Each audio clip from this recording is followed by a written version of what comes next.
ಆಕಾಶವಾಣಿ ಚೈತ್ರವನ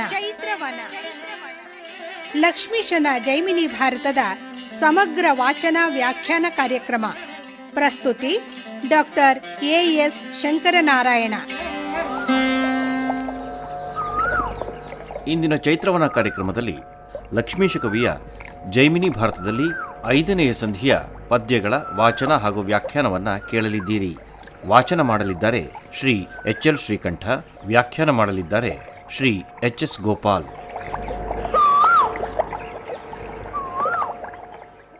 ಅಶ್ವಮೇಧವನ್ನ ಮಾಡದ ಒಂದು ಕುಂದು ನನ್ನ ತಲೆಯ ಮೇಲಿದೆ, ಅದನ್ನ ನಾನು ಸಹಿಸಲಾರೆ.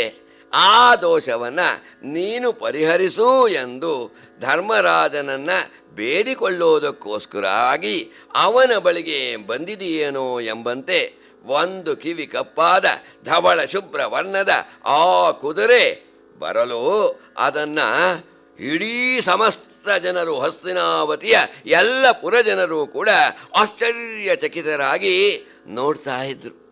ಆಗ ಸುವೇಗ ಕುದುರೆಯನ್ನ ಕೊಂಡು ಬಂದ ಹಯವನೊಪ್ಪಿಸಿ ಯುಧಿಷ್ಠಿರನ ಕಂಡಂ ಸುವೇಗನ್ ಅತಿಭಕ್ತಿಯಿಂದೆರಗಿದಂ ಪುಂಡರೀಕಾಕ್ಷಂಗೆ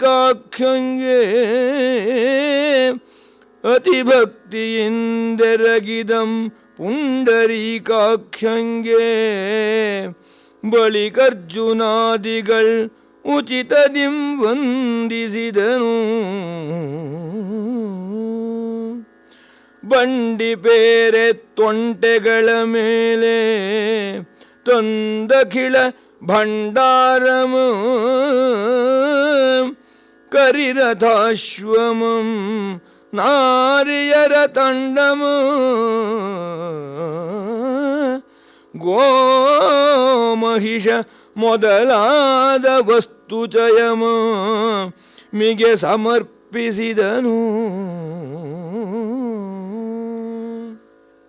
ಸುವೇಗನು ಯುಧಿಷ್ಠಿರನಿಗೆ ಕುದುರೆಯನ್ನೊಪ್ಪಿಸಿದ. ಶ್ರೀಕೃಷ್ಣನಿಗೆ ಭಕ್ತಿಯಿಂದ ನಮಸ್ಕರಿಸಿದ. ಹಾಗೆಯೇ ಅರ್ಜುನಾದಿಗಳಿಗೂ ಕೂಡ ವಂದಿಸಿದ.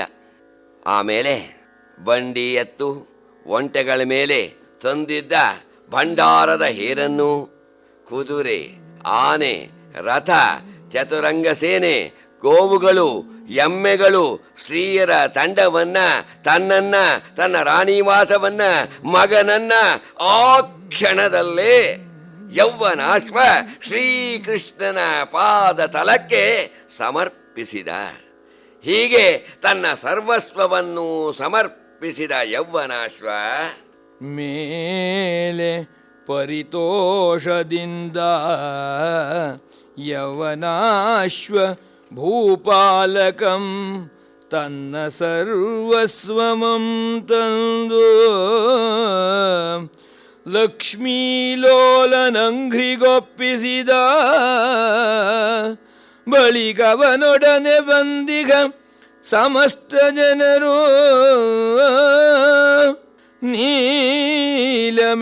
ನೀಲಮೇಘಶ್ಯಾಮಲನ ಕೋಮಲಾಂಗದ ವಿಶಾಲತರ ಲಾವಣ್ಯ ಲಹರಿಯ ಸುಧಾಂಬುಧಿಯೊಳ್ ಓಲಾಡುತ್ತಿರ್ದರ್ ಅಡಿಗಡಿಗೆ ವಂದಿಸಿ ನುತಿಸಿ ಜಯ ಜಯ ನಿನಾದದಿಂದೇ. ಹೀಗೆ ಯೌವನಾಶ್ವನು ತನ್ನ ಸರ್ವಸ್ವವನ್ನು ಶ್ರೀಕೃಷ್ಣನಿಗೆ ಅರ್ಪಿಸಿದ ಮೇಲೆ ಅವನೊಡನೆ ಬಂದ ಎಲ್ಲ ಪುರಜನರು ಕೂಡ ನೀಲಮೇಘಶ್ಯಾಮನಾದ ಶ್ರೀಕೃಷ್ಣನ ಆ ಶ್ರೀಮಂಗಳ ಮೂರ್ತಿಯನ್ನ, ಉತ್ತರೋತ್ತರ ರಮ್ಯ ಮೂರ್ತಿಯನ್ನ ತಮ್ಮ ಕಣ್ಣು ಮನಸ್ಸುಗಳಲ್ಲಿ ತುಂಬಿಕೊಂಡ ಬಿಟ್ಟು ಅಮಿತವಾದ ಆನಂದವನ್ನ ಅನುಭವಿಸಿದರು. ಹಾಗೆಯೇ ಹೆಜ್ಜೆ ಹೆಜ್ಜೆಗೆ ನಮಸ್ಕರಿಸುತ್ತಾ ಶ್ರೀಕೃಷ್ಣನ ಜಯಕಾರವನ್ನ ಮಾಡ್ತಾ ಇದ್ರು. ಕೃಷ್ಣ ಜಯ, ರಾಧಾ ಕೃಷ್ಣ ಜಯ, ಜಯ ಜಯ ಕೃಷ್ಣ ಎಂದು ಕೃಷ್ಣನ ಜಯಕಾರವನ್ನ ಎಲ್ಲ ಪುರಜನರು ಮಾಡಿ ತಾವು ಧನ್ಯರಾದೆವು ಅಂತೇಳಿ ಆ ಭಾವನೆಗೆ ಒಳಗಾಗಿದ್ದಾರೆ. ಇತ್ತ ಯೌವನಾಶ್ವನ ರಾಣಿಯರು ಇತ್ತಲ ಯೌವನಾಶ್ವನ ರಾಣಿ ಕಾಣಿಕೆಯನಿತ್ತು ಕುಂತಿಗೆ ನಮಿಸಿ, ಬಳಿಕ ಪಾಂಚಾಲ ಭೂಭೃತ್ತನೂಜಯ ಚರಣ ಸೀಮೆಗೆ ಆನತೆಯಾಗಲ್ ಅವಳ ಕಚಭರಂ ಎಸೆದುದು.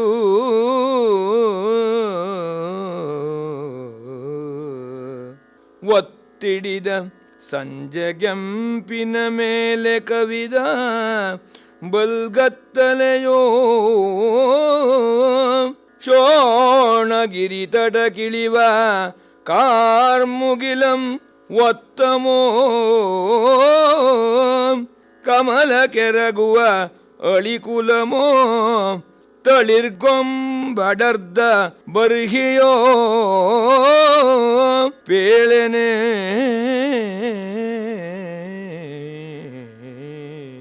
ಯೌವನಾಶ್ವನ ರಾಣಿ ಪ್ರಭಾವತಿಯು ಕುಂತಿಗೆ ಕಾಣಿಕೆ ಇತ್ತು ನಮಸ್ಕರಿಸಿದಳು. ಅದೇ ರೀತಿ ಕಾರ್ಮೋಡದಂತೆ ಕಪ್ಪಾದ ಕೂದಲುಳ್ಳ ಪ್ರಭಾವತಿ ದ್ರೌಪದಿಯ ಸಮೀಪಕ್ಕೆ ಬಂದು ಅವಳಿಗೂ ವಂದಿಸಿದಳು. ಅವಳ ಪಾದವನ್ನ ಮುಟ್ಟಿ ತನ್ನ ಶಿರಸ್ಸನ್ನ ಅವಳ ಪಾದದ ಮೇಲೆ ಇಟ್ಟಳು. ಅದನ್ನ ಕವಿ ಸ್ವಾರಸ್ಯವಾಗಿ ವರ್ಣಿಸುತ್ತಾನೆ, ಕೇಳಿ. ದ್ವೇಷಮಂ ಬಿಟ್ಟು ಕೆಂದಾವರಯ ಚೆಲ್ವಿನ ವಿಶೇಷಮಂ ನೋಡಲ್ ಸಮೀಪಮಂ ಸಾರ್ಧ ಪೀಯೂಷಕರ ಬಿಂಬಮೆನಲಾ ಪ್ರಭಾವತಿಯ ಮೊಗಂ ಅಂಗ್ರಿ ದೇಶದಳೊಪ್ಪಿರೇ ಭೂಷಣಂ ಚಲಿಸೆ ಮಣಿದೆತ್ತಿ ಬಿಗಿಯಪ್ಪಿ ಸಂತೋಷದಿಂದವಳನುಪಚರಿಸಿ ತಿರುಗಿದಳು ಅಖಿಳ ಯೋಷಿಜ್ಜನದೊಳು ಅತಿ ವಿಲಾಸದಿಂ ದ್ರೌಪದಿ ಸುಭದ್ರಾದಿ ಸತಿಯರೊಡನೆ. ಪ್ರಭಾವತಿ ತನ್ನ ಮುಖಚಂದ್ರವನ್ನ ದ್ರೌಪದಿಯ ಪಾದ ಕಮಲಗಳಲ್ಲಿ ಇಟ್ಟಳು. ಅಂದ್ರೆ ಪ್ರಭಾವತಿ ದ್ರೌಪದಿಗೆ ನಮಸ್ಕರಿಸಿದಳು ಅನ್ನತಕ್ಕಂಥದ್ದು ಅರ್ಥ. ಅದನ್ನ ಕವಿ ಎಷ್ಟು ಸ್ವಾರಸ್ಯವಾಗಿ, ಚಂದ್ರನಿಗೂ ಕಮಲಕ್ಕೂ ಯಾವತ್ತೂ ದ್ವೇಷ ಇದೆ, ಅದು ದ್ವೇಷವನ್ನ ಬಿಟ್ಟು ಚಂದ್ರನ ಹಾಗೆ ಆ ರೀತಿ ಅದನ್ನು ಸೂಚಿಸ್ತಾನೆ. ಚಂದ್ರನಿಗೂ ಕಮಲಕ್ಕೂ ದ್ವೇಷ, ಆದರೆ ಇಲ್ಲಿ ಚಂದ್ರಬಿಂಬ ಯಾವುದೋ ಆ ಪ್ರಭಾವತಿಯ ಮುಖ ಚಂದ್ರ ಇದೆಯಲ್ಲ, ಅದು ಚಂದ್ರಬಿಂಬ. ಅದು ತನ್ನ ದ್ವೇಷವನ್ನ ಬಿಟ್ಟು ಕೆಂದಾವರೆಯ ಛಲವನ್ನ ನೋಡಲು ಬಂದಿದೆಯೋ, ಅಂದರೆ ದ್ರೌಪದಿ ಪಾದ ಇದೆಯಲ್ಲ ಅದು ಕಮಲದ ಹಾಗೆ ಇದೆ, ಆ ಕೆಂದಾವರೆಯ ಆ ಕಮಲದ ಛಲವನ್ನ ನೋಡೋದಕ್ಕೆ ಬಂದಿದೆಯೋ ಎನ್ನುವಂತೆ ಆ ಪ್ರಭಾವತಿಯ ಮುಖಚಂದ್ರ ದ್ರೌಪದಿಯ ಪಾದ ಕಮಲಗಳನ್ನ ಸೇವಿಸಿತು ಎನ್ನುತ್ತಾನೆ. ದ್ರೌಪದಿಯು ಪ್ರಭಾವತಿಯನ್ನ ಮೇಲಕ್ಕೆತ್ತಿ ಉಪಚರಿಸಿ ಸುಭದ್ರೆಯೇ ಮೊದಲಾದ ಎಲ್ಲ ಸ್ತ್ರೀಯರೊಡನೆ ಹಿಂತಿರುಗಿ ಹೋಗ್ತಾಳೆ. ಆಗ ಧರ್ಮರಾಜ ಶೌರಿ ಸಹಿತ ಅರಸಂಬಳಿಕ ರಜತಗಿರಿಯಂತೆ ಗೌರಾಂಗದಿಂದೇ ಕಣ್ಗೊಳಿಸುವ ತುರಂಗಮದ ಸೌರಂಭಮಂ ನೋಡಿ ಬಿಗಿಯಪ್ಪಿ ಮುಂಡಾಡಿ ಹೈಡಿಂಬಿ ಕರ್ಣಜರನು ಗೌರವಮ್ಮಿಗೆ ಯೌವನಾಶ್ವಭೂಪಾಲನಂ ಪೌರುಷದಳ್ಳುಪಚರಿಸಿ ತಂದನು ಇಭಪುರಿಗೆ ಅಖಿಲ ಪೌರಜನ ಪರಿಜನದ ರಥನಾಗವಾಜಿಗಳ ಸಂದಣಿಯ ಸಂಭ್ರಮದಳು.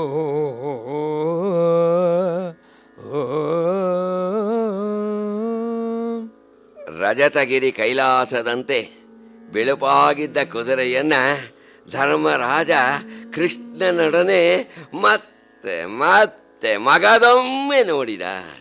ಧರ್ಮರಾಜನಿಗೆ ಕಣ್ಣುಗಳಿಂದ ಆನಂದದ ಆ ಕಣ್ಣೀರು ಬರ್ತಾ ಇದೆಯಂತೆ, ಆನಂದಾಶ್ರುಗಳು ಬರ್ತಾ ಇದೆ, ರೋಮಾಂಚಿತನಾಗಿದ್ದಾನೆ.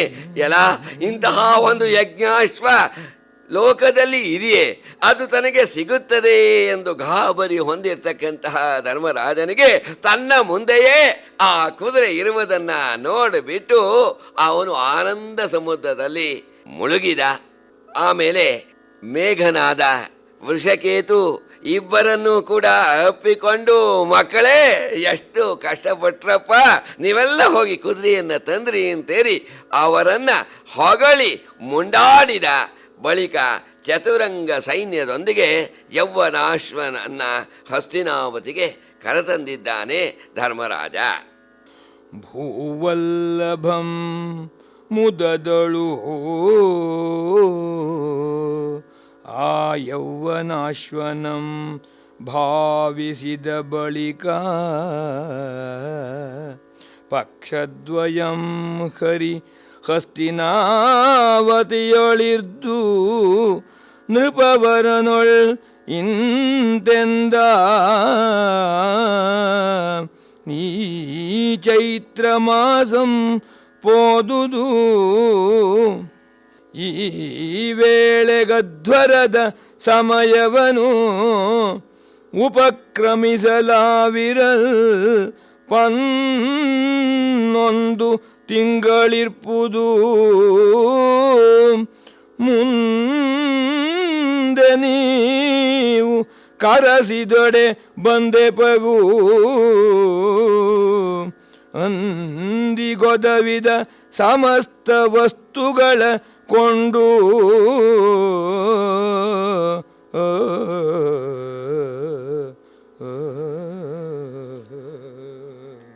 ಆಮೇಲೆ 2 ಪಕ್ಷ ಅಂದರೆ 1 ತಿಂಗಳು ಶ್ರೀಕೃಷ್ಣ ಹಸ್ತಿನಾವತಿಯಲ್ಲೇ ಇದ್ದು ಎಲ್ಲರಿಗೂ ಕೂಡ ಅಮಿತವಾದ ಆನಂದವನ್ನು ಸಂತೋಷವನ್ನು ಉಂಟು ಮಾಡಿದ. ಆಮೇಲೆ ಧರ್ಮರಾಜನನ್ನು ಕುರಿತು, ಧರ್ಮರಾಜ, ಇನ್ನು ಯಜ್ಞ ಆರಂಭಿಸಲು 11 ತಿಂಗಳು ಉಳಿದಿದೆ, ಹಾಗಾಗಿ ನೀವು ಆಮೇಲೆ ನೀವು ಹೇಳ್ಕಳಿಸಿದ್ರೆ ನಾನು ಸಮಸ್ತ ಯಾದವರನ್ನು ಸಮಸ್ತ ವಸ್ತುಗಳನ್ನು ತೆಗೆದುಕೊಂಡು ಬರ್ತೇನೆ, ಇನ್ನು ಏನೂ ಚಿಂತೆ ಬೇಡ, ನಾನೀಗ ಹೋಗಿ ಬರ್ತೇನೆ ಅಂತೇಳಿ ರಾಯನೀಂ ಕರೆಸಿದೊಡೆ ನಿನ್ನಯ ಮಹಾದ್ವರ ಸಹಾಯಕ್ಕೆ ಸಮಸ್ತ ವಸ್ತುವನ್ ಅಖಿಲ ಯಾದವನಿಕಾಯಮಂ ಕೂಡಿಕೊಂಡು ತಪ್ಪೆವು ಅನ್ನೆಗಂ ಸುಯಿದಾನದಿಂ ಹಯವನು ಈ ಯೌವನಾಶ್ವಭೂಪತಿ ಸಹಿತ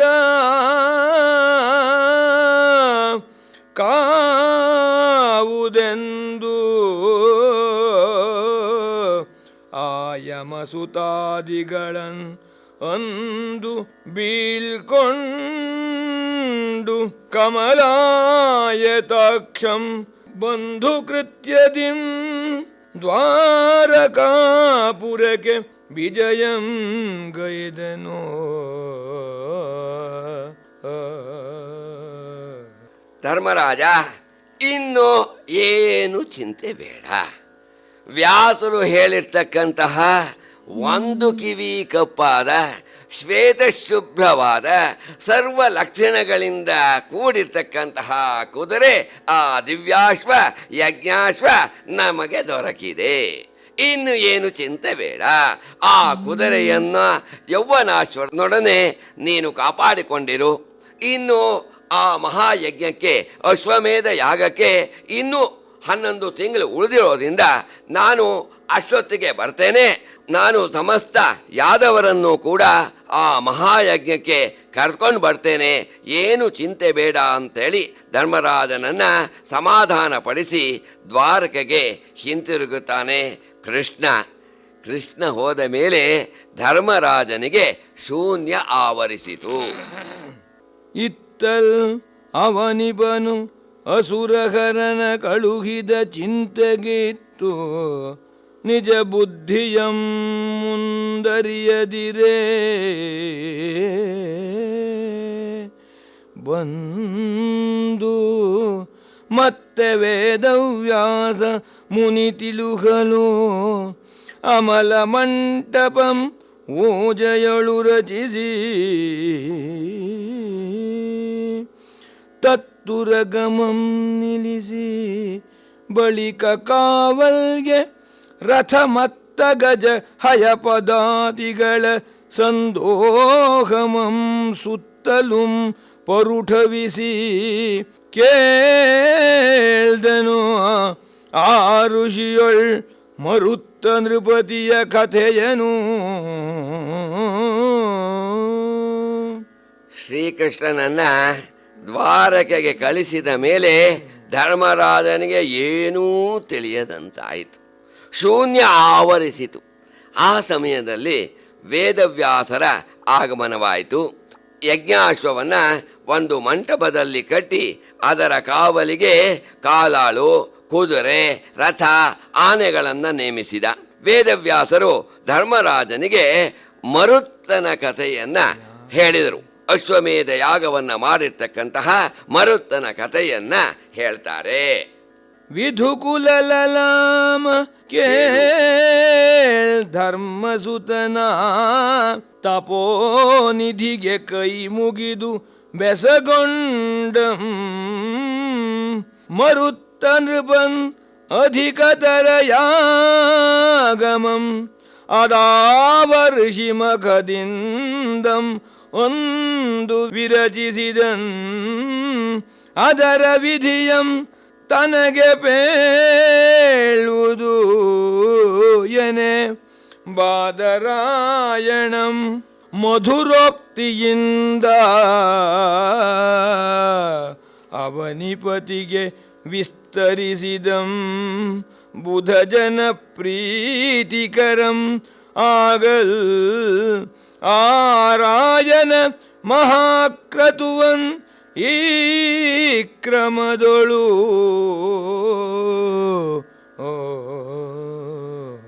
ವೈಶಂಪಾಯನರು ಕಥೆಯನ್ನು ಹೇಳ್ತಾ ಇದ್ದಾರೆ. ಜನಮೇಜಯ ಕೇಳು, ಧರ್ಮರಾಜ ವ್ಯಾಸರಿಗೆ ಕೈ ಮುಗಿದು ಮುನಿಶ್ರೇಷ್ಠ, ಮರುತ್ತ ಮಹಾರಾಜ ಅಶ್ವಮೇಧ ಯಾಗ ಮಾಡಿದ ಅಂತ ಹೇಳಿದ್ರಿ. ಅದರ ಆಚಾರ್ಯೋತ್ವವನ್ನು ಯಾರು ವಹಿಸ್ಕೊಂಡಿದ್ರು? ಅವನು ಹೇಗೆ ಈ ಯಾಗವನ್ನು ಮಾಡ್ದ? ಅದರ ವಿಧಿವಿಧಾನಗಳೇನು? ಅದೆಲ್ಲವನ್ನು ಕೂಡ ನೀವು ನನಗೆ ವಿವರವಾಗಿ ತಿಳಿಸಬೇಕು ಅಂತಂದಾಗ ಆಗ ವೇದವ್ಯಾಸರು ಮಧುರ ವಚನದಿಂದ ಎಲ್ಲ ಜನರು ಕೂಡ ಮೆಚ್ಚಿಕೊಳ್ಳುವಂತಹ ಆ ಸುಂದರವಾದ ಆ ಮರುತ ಅಶ್ವಮೇಧ ಯಾಗ ಮಾಡಿದ ಕಥೆಯನ್ನು ಹೇಳ್ತಾರೆ. ಧರ್ಮರಾಜ ಕೇಳು. ಆದೊಡೆ ನರೇಂದ್ರ ಕೇಳು, ಆದಿಯುಗದಲ್ಲಿ ವಿಮಲಾದಿತ್ಯ ವಂಶದೊಳ್ ಮೆರೆದರ್ ಇಕ್ಷ್ವಾಕು ಮೊದಲಾದವ ಧರ್ಮ ಕೀರ್ತಿ ಪ್ರತಾಪಗಳಿಂದ ಅವರ ಪಾರಂಪರೆಯೊಳು ಮೇದಿನೀಪತಿ ಕರಂದಮನೆಂಬವಂ ಸಕಲ ಭೂದೇವ ಕುಲದೊಳ್ ಉದ್ದಾಮನ ನಿಪಂ ಅಂಗಿರನಾದರಿಸಿ ವರಿಸಿ ಹಯಮೇಧ ಶತಮಂ ಮಾಡಿ ಸುರ ಪದವಿಯಂ ಪಡೆದನು.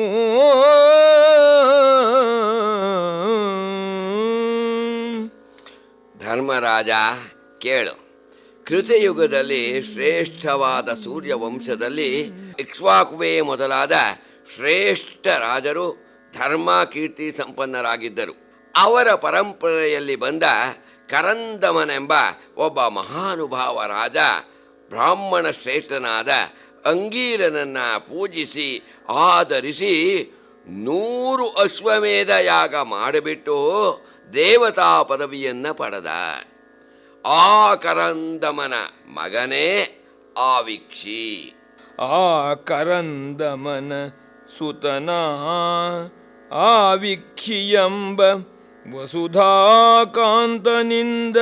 ಉದಯಿಸಿ ಮರುತ್ತಂ ತ್ರಿಲೋಕ ವಿಖ್ಯಾತನಾದ.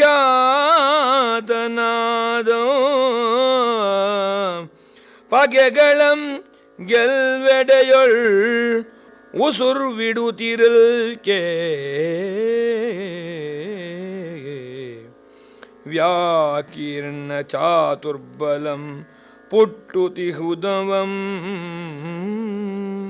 ಬೇಕೆಂದ ಕಡೆ ಸಾಧ್ಯಮಾಗಿ ಬಹುದೀಧರೆಯನ್ ಏಕಾಧಿಪತ್ಯದಿಂದಾಳ್ದಂ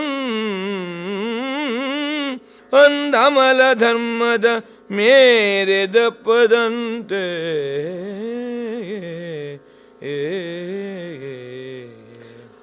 ಆ ಕರಂದಮನಿಗೆ ಆವಿಕ್ಷಿ ಎಂಬ ಮಗನಿದ್ದ. ಆವಿಕ್ಷಿಯ ಮಗನೇ ಮರುತ್ತ. ಮರುತ್ತ ಉಸಿರು ಬಿಟ್ರೆ ಚತುರಂಗ ಸೇನೆ ಹುಡ್ತಾ ಇತ್ತಂತೆ. ಹಾಗೆ ಅವನು ಹೇಳಿದ ಕಡೆಗೆ ಆ ಸೈನ್ಯ ಬರುತ್ತಿತ್ತು. ಅವನು ಭೂಮಿಯನ್ನ ಏಕಾಧಿಪತ್ಯವಾಗಿ ಧರ್ಮದ ಮೇರೆ ತಪ್ಪದಂತೆ ಆಳಿದ. ಆಮೇಲೆ ಅವನಿಗೂ ಕೂಡ ಅಶ್ವಮೇಧ ಯಾಗ ಮಾಡಬೇಕು ಅಂತ ಮನಸ್ಸಾಯಿತು. ಅವನು ಅಶ್ವಮೇಧ ಯಾಗ ಮಾಡಲು ನಿಶ್ಚಯಿಸಿದ. ಆಮೇಲೆ ಪ್ರಾಜ್ಞ ವೈಭವದಿಂದೇ ರಂಜಿಸುವ ಧರೆಯ ಸಾಮ್ರಾಜ್ಯಾಧಿಪತ್ಯದ ಮಹಾಧನಂ ಸುರವಿಪ್ರಭೋಜ್ಯಂ ಅಪ್ಪವಲ್ ಆಂಧ್ರಪಾಲಕಂ ತುರಗಮೇಧಾಧ್ವರದ ಮಾಳ್ಕೆ ಗೆಳಸಿ ಯಾಜ್ಯ ಯಾಜನಕ್ಕೆ ವರಿಸುವೊಡೆ ಅಂಗಿರನ ಸುತಂ ಪೂಜ್ಯನು ಎಮ್ಮೀ ಕುಲದ ವರ್ಗ್ಯಂಬ ನಿಶ್ಚಯದಳ್ ಆಚಾರ್ಯನಾಗಿಗ ಬೃಹಸ್ಪತಿಯ ಪೊರಗೆ ಬಂದಿಂತೆಂದನು.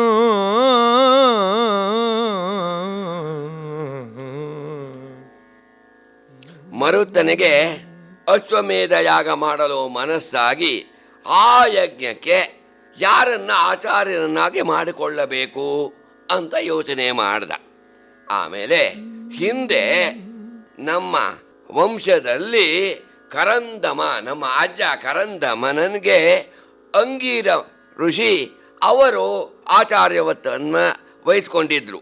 ಹಾಗಾಗಿ ಅಂಗೀರನ ಮಗ ಬೃಹಸ್ಪತಿಯು ನಮ್ಮ ಕುಲದವರಿಗೆ ಸರಿಯಾದವನು, ಅವರನ್ನೇ ಆಚಾರ್ಯನನ್ನಾಗಿ ಮಾಡಿಕೊಳ್ಳಬೇಕು ಅಂತ ನಿಶ್ಚಯಿಸಿಬಿಟ್ಟು ದೇವತೆಗಳಿಗೆ ಗುರುವಾಗಿರ್ತಕ್ಕಂತಹ ಬೃಹಸ್ಪತಿಯ ಬಳಿಗೆ ಬಂದುಬಿಟ್ಟು ನುಡಿಯುತ್ತಾನೆ ರಾಜ ಮರುತ್ತ. ಎಲೆ ಬೃಹಸ್ಪತಿ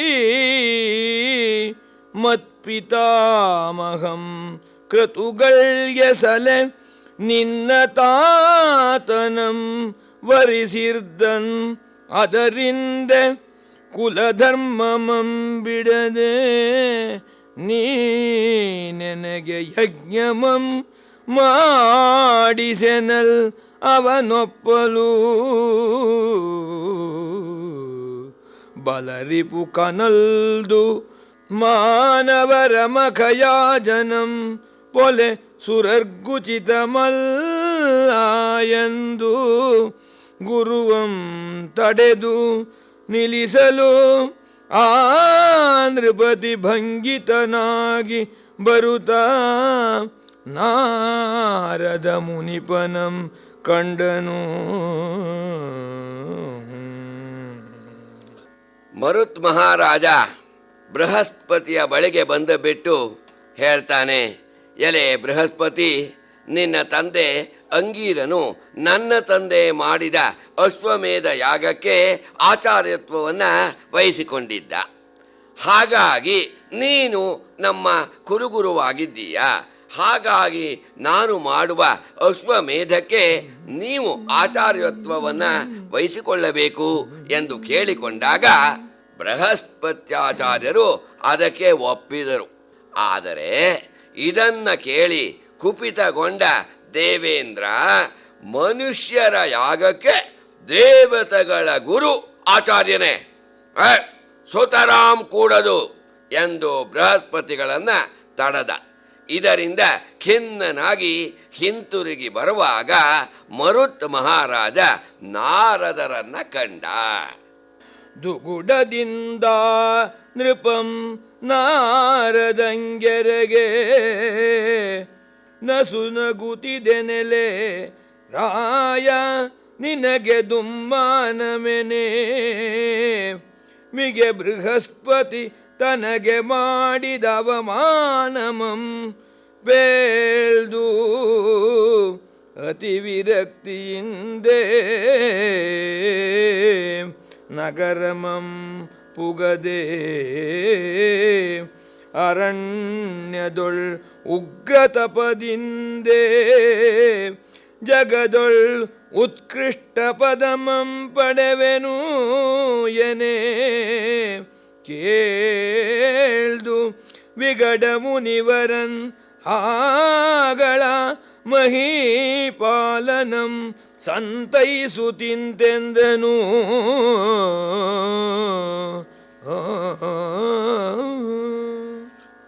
ಮರುತ್ತ ದುಃಖದಿಂದ ಬರುತ್ತಿರುವಾಗ ನಾರದರನ್ನ ಕಂಡ.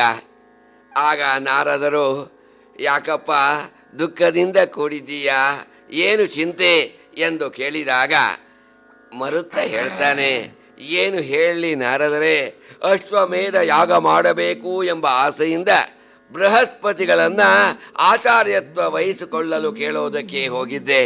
ಅವರು ಕೂಡ ಮೊದಲು ಒಪ್ಪಿದ್ರು. ಆದರೆ ಇಂದ್ರನ ಮಾತು ಕೇಳಿಬಿಟ್ಟು ಮನುಷ್ಯರಿಗೆ ನಾನು ಆಚಾರ್ಯತ್ವವನ್ನು ವಹಿಸಿಕೊಳ್ಳೋದಿಲ್ಲ, ಯಜ್ಞವನ್ನು ಮಾಡಿಸೋದಿಲ್ಲ ಅಂತೇಳಿ ನಿರಾಕರಿಸಿಬಿಟ್ಟು ಅವಮಾನ ಮಾಡಿದರು ಎಂದು ಹೇಳಿಬಿಟ್ಟು ಬಹಳ ದುಃಖ ಉಂಟಾಗಿದೆ, ಯಾಗ ಮಾಡಬೇಕು ಅನ್ನತಕ್ಕಂತಹ ಆಸೆ ನಂದಿ ಹೋಯ್ತೆ, ಇನ್ನು ನಾನು ನಗರ ಪ್ರವೇಶ ಮಾಡೋದಿಲ್ಲ, ರಾಜಧಾನಿಗೆ ಹೋಗೋಲ್ಲ, ಕಾಡಿಗೆ ಹೋಗಿ ತಪಸ್ಸು ಮಾಡಿ ಪರಮ ಪದವಿಯನ್ನು ಪಡೀತೇನೆ ಎಂದ ಮರುತ್ತ.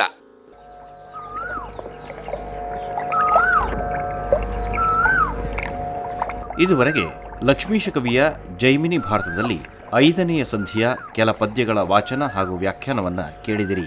ವಾಚನ ಮಾಡಿದವರು ಶ್ರೀ ಎಚ್.ಎಲ್. ಶ್ರೀಕಂಠ, ವ್ಯಾಖ್ಯಾನ ಮಾಡಿದವರು ಶ್ರೀ ಎಚ್.ಎಸ್. ಗೋಪಾಲ್.